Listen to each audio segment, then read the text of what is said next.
When we get to this point in the year, people start to really panic that they haven't reached their fitness goals. Maybe you haven't really been as dedicated as you wanted to be. Maybe you haven't even done anything at all, or you've just kind of fallen off since the beginning of the year. If you're returning, welcome back. And if you're new here, hi, I'm Angelica. I make content all about healthy living, fitness, wellness, how to create habits that support a healthy lifestyle that you're looking for. So if that sounds interesting to you, make sure that you hit that subscribe button and share this channel with anyone that might want to get some tips on healthy living as well. So now it's summer, it's halfway through the year, and you're starting to freak out because you haven't made the progress that you wanted to towards your fitness goals, maybe any progress at all. And I'm here to tell you that that is okay. Yesterday was the best time to start. Today is the second best time to start. What I see happen a lot of the times is that people go one of two directions. Either they say, oh, well, I have failed this year. I guess I'll try again next year. And they just wait until January of the following year to start working on their goals again. Well, we have 6 whole entire months left of 2025, or whenever you might be watching this, there's still plenty of time left. And we don't want to give up now because that is a significant amount of time that you could be making a great amount of progress in your goals. The other path that I often see people take is that they freak out and then they start to go to extreme measures to try to drop weight as fast as possible. So this might be, cutting out all carbs, cutting out all fats, cutting out all treats, really eating very, very low calorie, very, very little, doing tons of cardio, being on the Stairmaster or the treadmill for just like hours a day, trying to lose weight as fast as possible. And that's also going to backfire on you. You're not going to see the results that you want to see from that. And all you're doing is harming your own body and setting yourself back, setting yourself up for failure. Okay, great, Angelica. Thanks for telling me what not to do, but what should we be doing? I'm so glad you asked. Today we're going to be talking about the 7 areas that you can focus on resetting in your life with very, very small, simple habits. Like I said, I know a lot of us are still extremely busy. It might be summertime, but that doesn't mean we're on summer break for 3 months. We've still got work, we've still got responsibilities, we've still got things to take care of.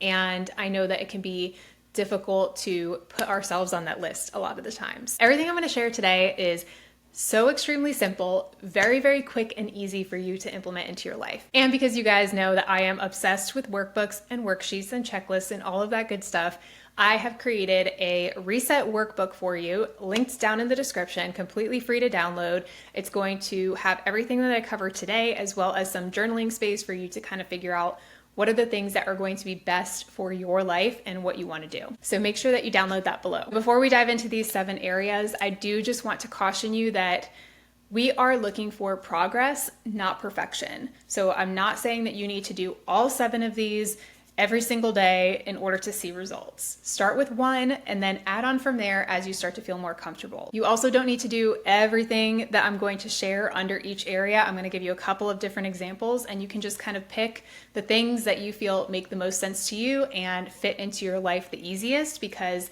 as we start to get quick and easy wins, we start to have more confidence in ourselves. We start to feel like I can take on a little bit more, and we start to build that consistency and momentum. So start with the easiest things and then add on from there as you start to see results, and you'll see how quickly they can compound over time. And again, these are small steps, not dramatic overhauls. We are looking for small tweaks and shifts that we can make into our day, not doing a complete 180 in our life. So let's dive in with area number 1, which is to fuel our body, not restrict it.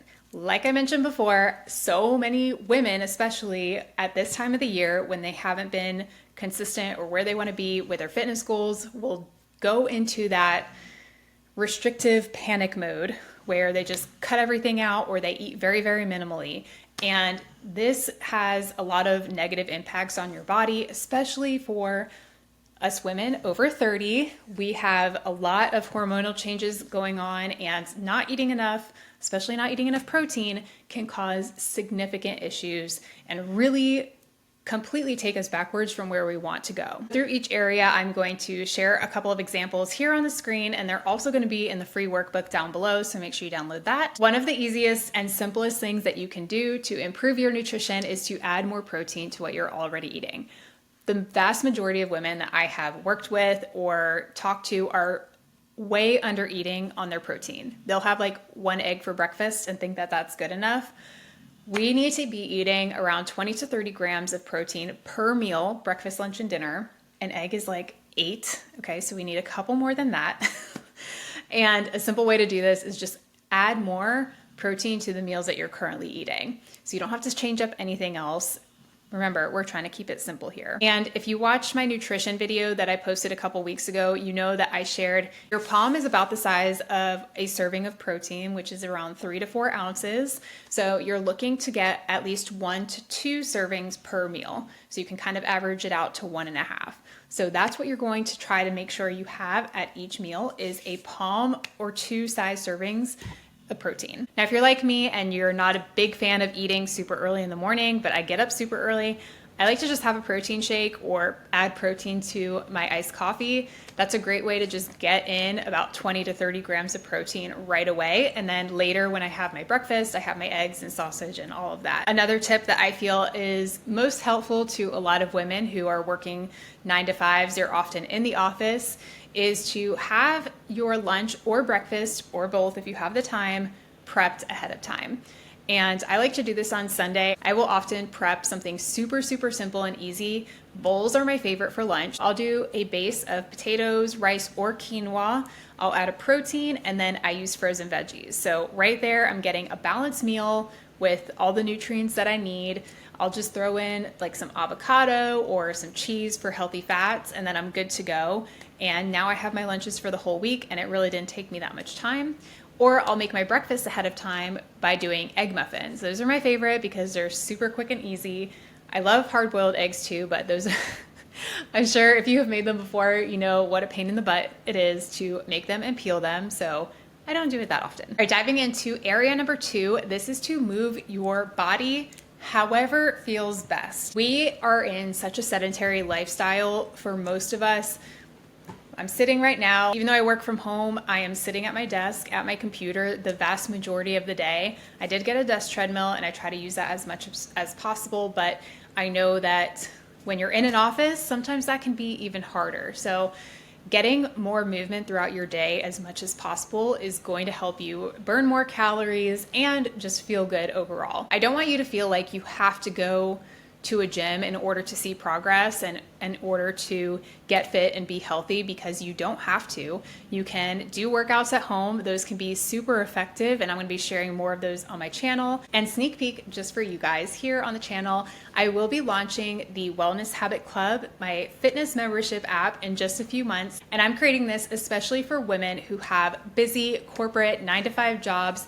They have their families, they have all these other responsibilities, and they just don't have time to get to the gym. So this fitness membership app is going to have tons of really fun and short, effective home workouts that you can do, teach you all about the healthy habits that you need to live a nice, long, healthy life, not just do something for the right now in the next 30, 60, 90 days. It'll offer a supportive community and a ton of other things. So if you're interested in that, make sure you join the waitlist down below so that you're the first to be notified when we launch, and also hear about our special early bird discount pricing. All right, back to moving your body more. A couple of other things that I really feel are super effective for most women are taking more walks. Walking after meals is one of the biggest things that I encourage.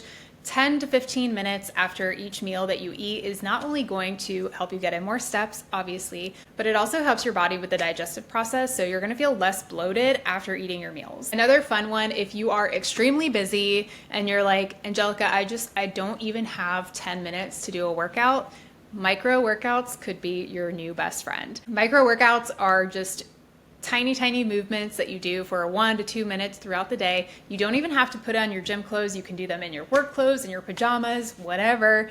And you're just going to do some type of movement for like 1 to 2 minutes. So this could be doing push-ups on your kitchen counter while your coffee's brewing. This could be doing a couple of body weight squats while you wait for the shower to warm up. This could be doing a couple of quick lunges at your desk after a meeting. Whatever it is, whatever you enjoy, however you enjoy moving your body, just doing 1 to 2 minutes here and there throughout the entire day. And by the end of the day, you've done a full workout. Number 3 is to protect your energy in the mornings and the evenings. These are, I always call them the bookends of your day. because normally everything else in between is not really your time, right? You have work or whatever going on. But in the morning, first thing when you get up, and in the evening, right before you go to bed, is really when you have the most control over your time and to yourself. So I really want you to start to think about those as protected you time as much as you can. I know it's not always possible, but taking some time to do something that is going to pour into you, pour into your physical health, your mental health, your emotional health, your spirit, your soul, whatever makes you feel the best, I want you to focus on that. So getting outside, getting some sunlight in your eyes, going for a walk. I do this just by taking my dog out for a walk. He's snoring in the background right now, but in the mornings we get up, we go out for a walk, get that morning sunlight, get that morning movement in as well.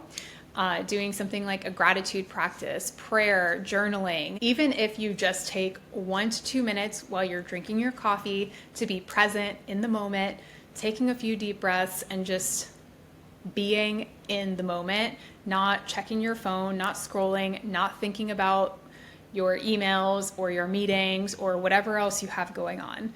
Just focusing on you in that moment. These are things that can really just set you up for an incredible rest of the day because you are starting from a place of intention and pouring into yourself first versus if you roll out of bed and you're just automatically scrolling on your social media or you're checking your emails and then suddenly you're in this panic reactive state versus being in a proactive, intentional state. And then the same thing for the evenings. You really want to protect that time as well. So getting off of your phone, getting off of screens, doing something non-digital like reading a book, or maybe you're listening to an audiobook or a podcast. Again, you could be journaling, doing a Bible study, doing a prayer session, playing a board game, whatever is going to make you feel good and help you unwind from the day and de-stress before you go to sleep. The next area to reset is your physical space. If you've read Atomic Habits, that is my ultimate favorite habit book by James Clear. I have it over here on my shelf. I have a lot of habit books, if you can see the titles there, but that is my number one favorite. One of the things that he talks about is using your environment in favor of the habits that you want to create and unfavorably to the habits that you want to get rid of or break. What we are looking to do is to make our desired habits, the habits that we want to have, easier and more obvious to us and add friction to the habits that we don't want to have. So for example, if we want to make sure that we're doing our workouts every day, having the yoga mat and your dumbbells or your bands in the corner of your living room. So when you walk into your living room to turn on Netflix, you see the yoga mat and the weights there and you're like, let me do a quick workout first. Or you keep your sneakers by the front door so it's really easy for you to go on a walk during the day. If we want to add friction to the bad habits that we're trying to break, we can do things like unplug your TV or take the batteries out of your remote.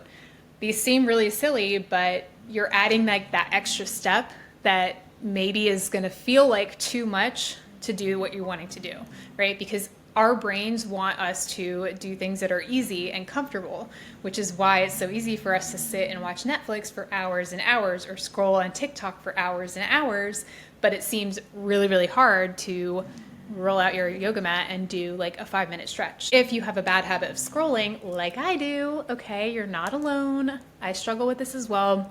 Using an app or the do not disturb features. I have a couple of them set up on my phone that automatically will turn on at certain times of the day. And then I can't access those apps unless I go into my settings and turn it off.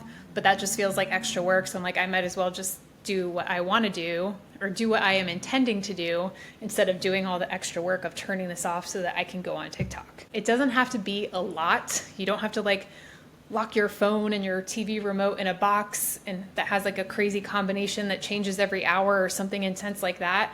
Adding just a little bit of friction, you will be amazed at how much that deters you from taking that action. A few other things that I really recommend to a lot of people are keeping a water bottle at your work desk and then one at home. That makes it a lot easier for you to consistently drink the amount of water that you're trying to get in versus I know if you're in an office and you have like the little water cooler that has those tiny little cups and then you're like, I have to drink like 500 of these to get my water goal.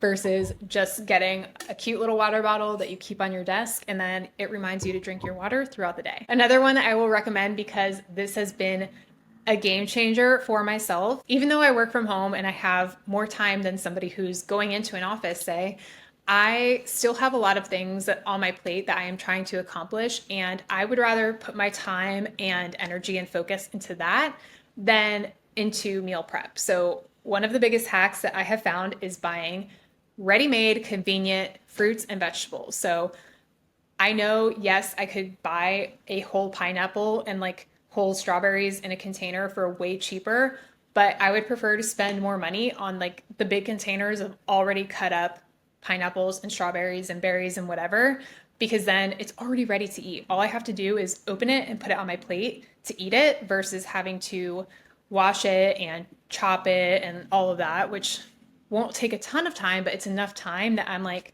I'd rather spend the money for the convenience so that I can spend my time on the things that I want to do and like working on my business, filming these videos, so on and so forth. For veggies, 99% of the time, unless I'm doing a specific recipe, I am getting frozen vegetables because they are so convenient, so easy, they don't go bad, and it makes meal prep really easy for me. So finding little ways to make healthier eating more convenient for you, keeping healthy snacks at your desk, healthy alternatives to what you usually eat at your work desk, in your fridge, and then like not keeping the unhealthy things that you struggle with in the house. So for example, I love ice cream. I love it. If I had a gallon of ice cream in my fridge, it would be gone in a few days, okay?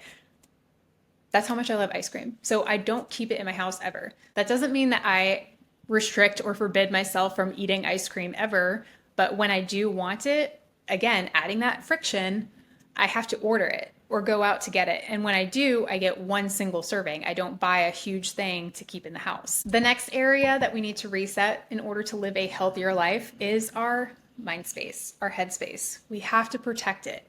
Okay, I know as a former people pleaser, or recovering people pleaser, I should say, I have given my time, my energy, my resources to people and things that I definitely should not have.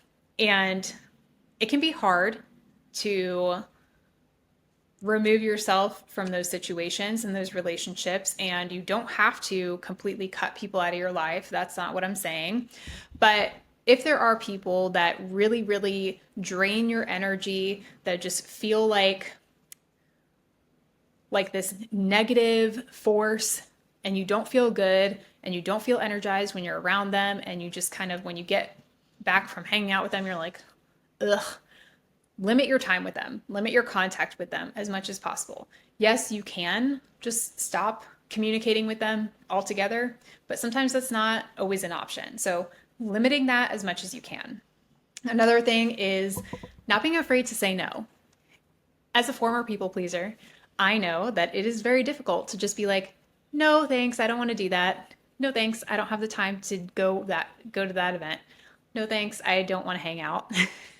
You don't have to say that. You could just say, oh no, I can't, or no, sorry, I have other plans, whatever it is.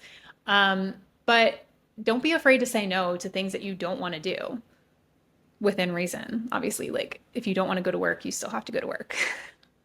But if there's an event you don't want to go to or a thing that you don't want to do, say no, and that's okay. Another really, really big piece of this is to audit your negative self-talk. As women, we can be so incredibly mean to ourselves. And right now I'm reading The Artist's Way, and something that was mentioned in the chapter I was reading the other day was how we really struggle to accept compliments when somebody's like, oh, you look so great today. And you're like, oh no, like I'm so tired. I look blah, blah, blah. I look fat. I look ugly. My hair is frizzy. Or someone's like, oh, I love your hair. And you're like, oh no, it's frizzy, or I just washed it, or something like that. And you always tend to like downplay it or negate the compliment.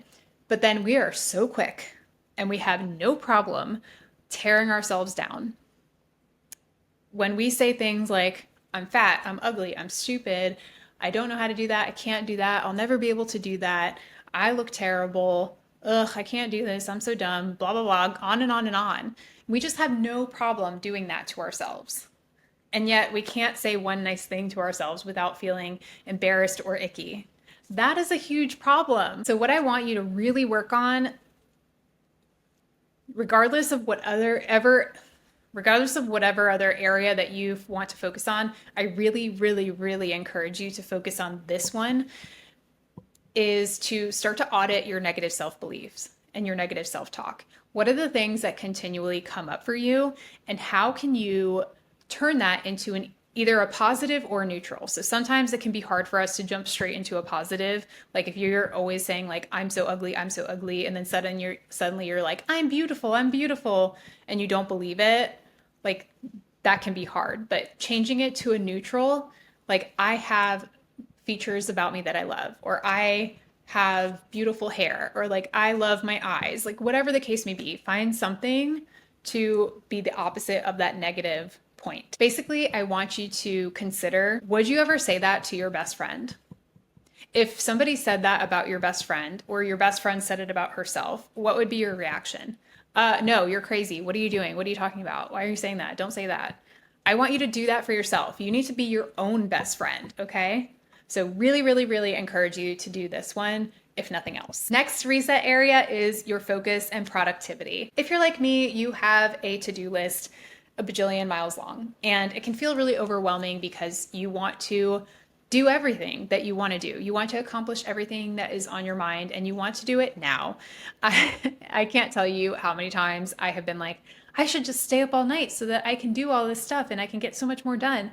But then I'm also like, no, if you stay up all night, you're going to get no sleep. And then that is terrible for your health and your mind and your body and everything else. So sleep is so imperative. Don't skip out on sleep. If you missed that video that I did the other week on sleep, check it out here. So the next thing that we need to do is to take all of these a bajillion things that are on our list and in our mind and flooding us and overwhelming us and confusing us and just making us feel like we're underwater all the time. Start to organize it and prioritize it. So what are the most important things that you can focus on that are going to be either the most important, the most urgent, or the biggest needle movers, whether that's in your business, your career, your family, your home, whatever the case may be. Focus on prioritizing those 3 biggest tasks per day. Maybe it's 1 big task per day. And then if you get that done, you can start to work on other things. But focus on just that until it's done. It's really easy to get sidetracked by like, I need to focus on this big project, but like, let me go do some laundry really quick, because that's so easy, right? And then you get that sense of accomplishment. But staying focused on your priorities each day. Another thing that has really helped me with getting more done, being more productive, and feeling better about it is to start batching my tasks. So putting my task list in a place where I can easily organize it. Now, you can use whatever you want, but I love using Notion for this purpose because everything is in one single view rather than on a bajillion sticky notes. I can batch like items together to get things done more quickly than I would if I was jumping from answering emails to like, now I need to go run this errand to return something from Amazon. And then I come home and I'm vacuuming. And then I'm like, oh no, I forgot to bring this other return or like mail this letter to my cousin. So now I have to go back and do that. So being more organized with your tasks is going to help you be more efficient in the execution of them. And if you guys are interested, I know I've only really been talking about health and fitness, but productivity and self-development is something that I really, really love as well. So if you're interested in me doing a Notion overview and kind of walking through how I use Notion, let me know and I can definitely work on that video as well. And then this one is a big one because it's something that I have just started implementing as a woman who has really big goals in my life.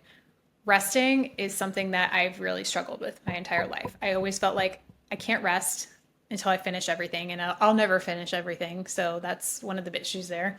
But also I felt like, why am I resting? I don't deserve it. Rest is lazy, but rest is really important. It's productive and it's recovering and it's restorative. So we need to prioritize rest. And within that, if you are intentional about scheduling your rest time and having screen-free rest time, then you are able to enjoy it so much more than if you just like lay on the couch and watch Netflix and then you feel guilty that you kind of like wasted the day away, versus being intentional about being like, I'm going to spend this rainy evening watching movies with my husband or like cuddled up with my kids on the couch or whatever. And then the final area to reset your health and wellness is to feed your mind. So I know we talked about protecting our mind, but then we also need to feed it. We need to grow as people, as human beings. We should always be evolving and learning and just expanding ourselves as much as we can, because that's what otherwise, what is the purpose of life? We are here, I think, to just grow and learn and just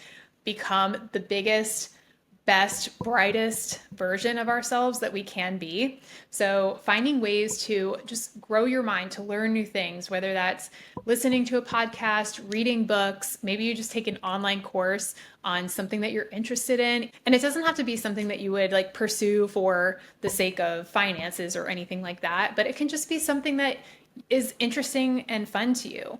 Right now, I have been on a journey of having hobbies. So I've been learning how to play golf, learning how to play chess. I've been doing pottery painting. The next thing I want to pick up is watercolor painting. And it's just been so fun to challenge myself and do these new things that I'm not good at, but I'm learning along the way. And it's just been really, really cool and has helped me in so many different ways. Just with the things that I've learned, or just being more creative, or just being able to shut off my brain from like all the techie stuff that I do for work and business. It's been fun to do something just totally different. So I really encourage you to just find something, whether it's a hobby or a passion or whatever, to just start to learn, start to grow more. Another thing on the growth side, I would say, but this kind of covers everything, is to make sure that you're taking time to reflect often. I like to just do this weekly. What have I learned? What have I tried? What have I been challenged with? What was something that I did really well? What was something that I achieved? We very rarely take the time to think about the things that we did right, the things that we achieved in our lives. We get so focused on like what I didn't do or what I did badly, but reflecting and then also implementing what we learn, right? Maybe this is not always the case, but if you're learning something, implementing it right away. So for example, I have been trying to learn Spanish for a long time, but I don't implement it. So I don't speak very often. So when I do, I get really flustered because I forget vocabulary, or I get embarrassed by my pronunciation and my accent. And I'm like, if I don't practice, what do I expect? So I need to practice more and implement the things that I'm learning so that it's not just sitting in my head and I'm like not doing anything with it. So this is 7 areas to reset your health and wellness for the rest of this year. Remember, we have 6 months left of 2025 and you can accomplish so much in that amount of time.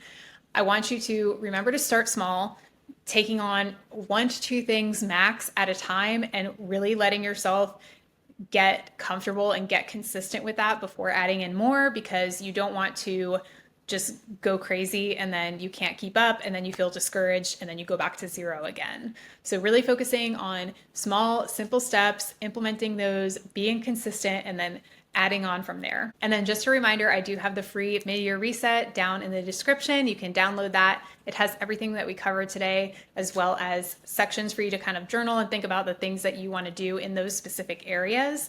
I also have the waitlist for the Wellness Habit Club down below, so that you can be the first to be notified when my membership app launches. I'm so excited about it. I'm working really, really hard on it because I want it to be not just helpful and useful, but I want it to be a space where women who want to get healthy and fit from home using simple habits just feel at home. I want you to feel like, wow, this is the place for me. So I'm working really hard on that. Make sure you sign up below if you're interested. And if you enjoyed today's episode, please hit that like button and subscribe to the channel so that you can get more videos like this. Hit the notification bell so you don't miss the next one. And I will see you next week. Bye.